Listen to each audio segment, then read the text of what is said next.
The Springboks clash against Italy was supposed to be a straightforward affair, but it turned into a match that will be remembered for a very, very long time. And not just for what happened on the pitch, but for the storm of controversy that surrounded it. Head coach Rassie Erasmus made sweeping changes to the team that had just beaten France, a move that sent the media into a frenzy. Was this a B team? Were the Springboks disrespecting Italy by sending out their supposed... This narrative didn't sit well with the players at all. Damian Willemse, who would later be named man of the match, revealed just how much it stung. He said the team felt the B team label was a sign of disrespect, not just to the squad, but to the individuals wearing the green and gold. He pointed out that this so-called B team included World Cup winners, guys like Handré Pollard, and informed players like Ethan Hooker and Kanan Moody.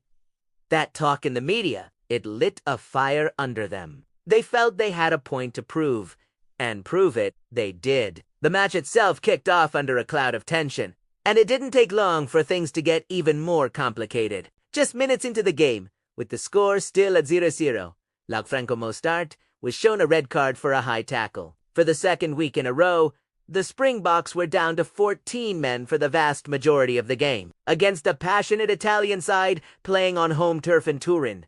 This was a massive setback. It felt like the perfect storm was brewing. The Azzurri had a golden opportunity to claim a historic victory over the back-to-back world champions. But this is the Springboks we're talking about.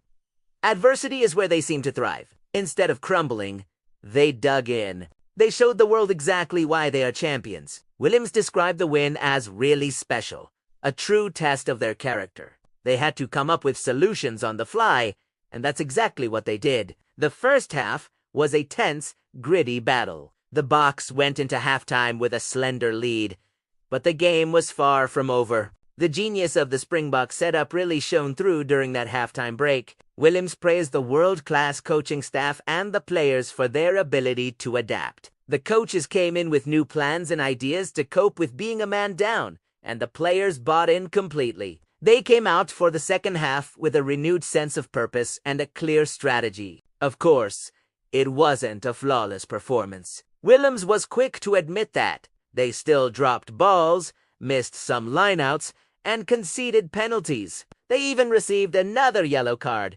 briefly taking them down to 13 players. But through it all, what stood out was their sheer grit and determination. Willemse called it a full team performance, emphasizing that his Man of the Match award was a reflection of the entire squad's effort. He said they showed incredible character and fight for the badge, for their country, and for each other. They didn't just scrape by. They dominated. The final score was 32-14. A comfortable victory on paper, but one that was forged in the fires of adversity. They turned what could have been a disaster into a statement. A statement that there is no B team in the Springbok camp. Every player who pulls on that jersey is a world-class athlete ready to fight for the win, no matter the circumstances. Willemse's words after the match perfectly summed up the feeling in the camp. He said he was incredibly proud of every single teammate who stepped up. This wasn't just another win. It was a performance that solidified their legacy as a team that can overcome anything thrown their way. So, was it a B team? The scoreboard, and the heart shown by the 14 men on the field, gave a resounding answer. Absolutely not. This was a victory for the depth, the character, and the unbreakable spirit of the Thanks for watching, and if you enjoyed this breakdown, don't forget to like and subscribe for more rugby content.